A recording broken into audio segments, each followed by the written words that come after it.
Hi, in this video I'm going to be presenting my project 2 done in part of the Internet of Things course taught by Julio. And firstly, the project's purpose was to send data from either the MPU or the BMP sensor using the photon to the AWS IoT platform. Now to do that, I've used the MQTT platform, MQTT protocol, and let's jump right into it. And to start, this is the project circuit, and for our current purposes of the project 2, this is the MPU sensor. It's connected to the photon here, and now, well, the data from this MPU is going to be sent to the AWS IoT platform using this photon and the MQTT protocol. So now, jumping into the code, this is the initialization part, and where all the declarations and including the library parts have been done, and these are the various debug levels that we'll be using. Now these are the certificates that we require to include in our code for this MQTT protocol to work. And this is the MQTT client that I'm going to be sending it to. As you can see, it's the Amazon AWS client website, and that's my unique. You could say that's my unique web address for my profile, for my console in the AWS IoT. And we've done various initializations here, and you can see we are going to initialize. We also are going to initialize the serial port, because at the same time that while we are printing the data, while we are sending all this data to the AWS IoT platform, we are also going to be printing it onto our serial port. And we're going to view that shortly, and how we're going to in the serial port as well. So, and looking at the code again, this is the serial declaration. Serial begin to initialize the serial port, and we're going to initialize the sensor by using the I2C interface. That's there. That's the initialization part for the sensor. And most of the code has partly been modified using the library code that we have for this MPU in the Photon library.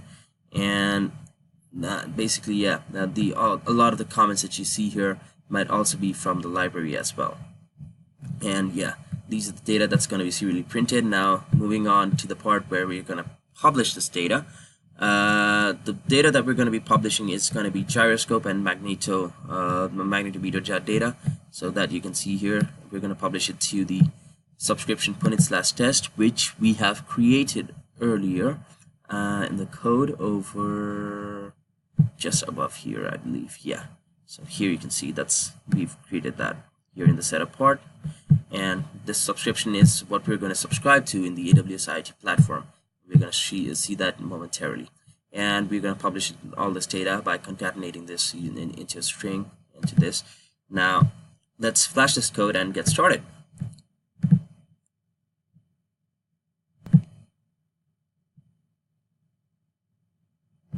All right. See, now we can see that the code has successfully. Now I'm going to onto the AWS platform. This is my AWS IoT platform. Let's reload that just to make sure that we're connected. Yeah, we're connected to the console. Now let's subscribe to our topic. Topic is punit test. There we go. And let's make sure, because we're not using JSON payloads, so using strings just to be more accurate. Let's subscribe. And yep, there you see, that's our data. It's constantly streaming, and at the same time we can see this data at our COM ports as well using this software Doclight. And okay, all of the default, yep, this was already pre-set up. So this is the just accept the baud rate actually. Yeah, I think it's 9600 if I'm correct. Yeah. Now let's see the data. There you can see the data. This is the same data that's being published onto the AWS IoT platform over here. And that's it for my project 2. Alright, moving on to my task 1. For my task 1, I chose the simple task of using these two buttons here. A clearer photo of this has been posted in my report. Using these two buttons to access the two sensors that we've been given, and print the sensor data onto the serial ports. Now I'm going to show you how we are going to do that in a moment. Yeah, So looking at the code is a simple structure again.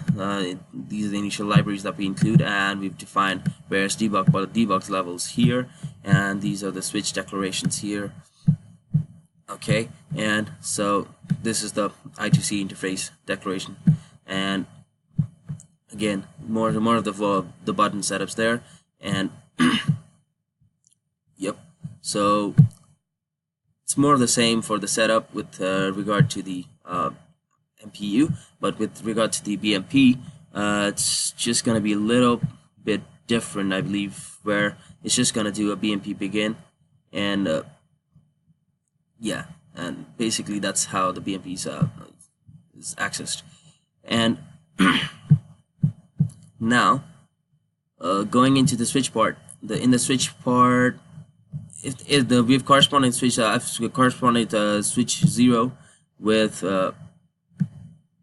the temperature sensor, and the switch 1 with the gyroscope sensor, and we're gonna see corresponding data values in Docklight after I flash this code. So let's begin by flashing this code and see the results. Alright, the flash has been successful. Now let's go to the Docklight serial port interface that we have, and all this previous setup has been done. Now let's start the serial port interface. Now, corresponding to this button 0, you're gonna see a temperature data, and now corresponding to this button 1, you're gonna see the gyroscope data, and this can be done back and forth endlessly to show the various data values. And there you go. That's my task 1. Alright, for my task 2, I tried to use the BMP sensors altitude values to give me the position, the altitude value at an initial position and a final position. The original function, the original purpose of my project was to actually calculate the difference in the altitudes, but for some reason I could not calculate the differences between two double integer values in this code, so I just ended up posting the initial and the final altitude at two different positions. So now we're going to see how I did that. Now looking at the code, there's the simple including the library of the BMP, and we've defined the P0 value because analyzing the code of the library code for BMP, I found that the P0 value is actually used as a baseline pressure to establish to return the altitude in meters value. So the basic code is again very similar to the other projects that we've done, and this is the switch initialization for different sensors, switch 0 and switch 1, and we've initialized the serial and the I2C ports as well there.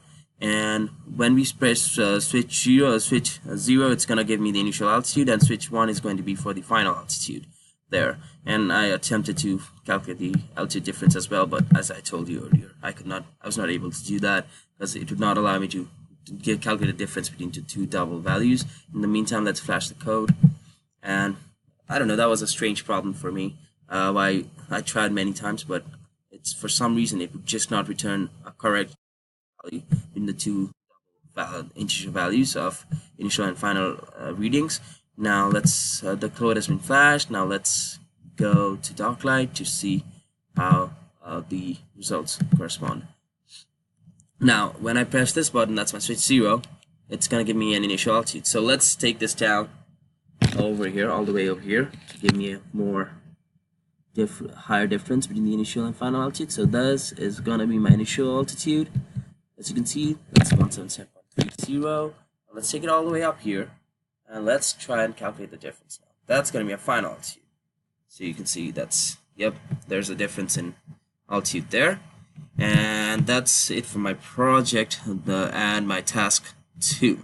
And thank you.